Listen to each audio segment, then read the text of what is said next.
Hi, Dr. Maria Christina here, and today I'm talking about hearing losses, and I'm going to be documenting the process for getting a cochlear implant. Now, hearing losses are different for everyone, but for me, I have a profound loss on my right side of my right ear and a fairly significant loss on my left side. So I'm very rapidly becoming profoundly deaf.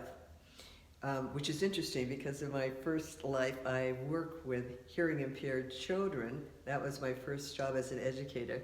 So I know sign language and I know how to sign, and I was working with the kids, and now I'm deaf. Not exactly. Okay, so every loss is different, and for me it's a hereditary loss.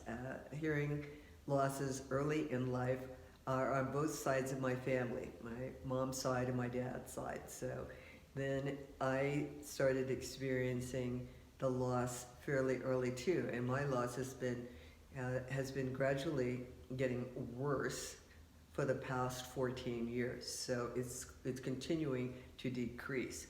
So I thought it would be interesting to chronicle my journey to a cochlear implant, which will allow me to hear differently.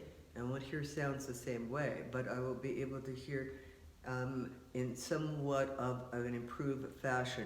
So let me tell you, for all hearing impaired people, we want to hear. So you often hear, oh, well, that's selective hearing. You know, that person has selective hearing. No, it's that you can hear some tones and you can't hear other tones. And I could be in my Rotary meeting and get so jealous looking at all these older people, and they've got the hearing aids on. They're laughing at the punchlines, and I ain't like, I didn't get it. They've got it.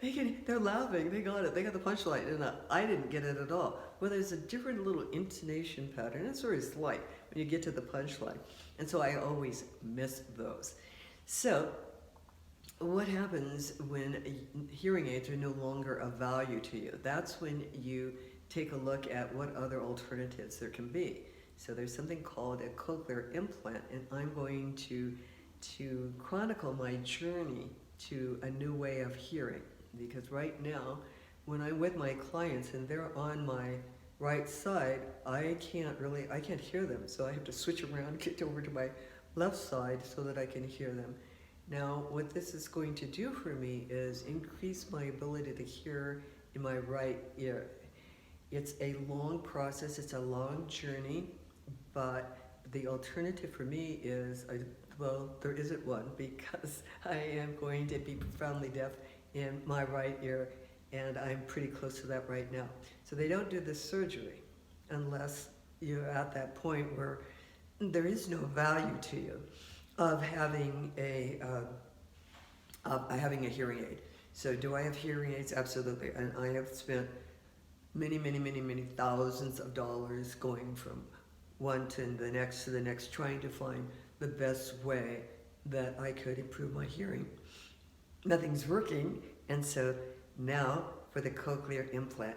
So I'll be sharing this journey along the way. I've had my first assessment at Stanford University, where the surgery will be done. And so now it's a matter of a couple more steps. I've had the MRI, now I have to have a CT scan, I have to have an okay from my doc that I'm in good health. I think that one won't be a problem. And then I have to have a second inoculation for meningitis. So I'll be sharing the journey with you. It will probably be a year-long process, but there will be a point at which I won't be able to hear my own voice, and that's when your voice starts to change, because you can't make any kind of modification or adjustment to it. So I don't want that to happen. So I'm on my journey. It will be over in 2021, and I'll be sharing it with you.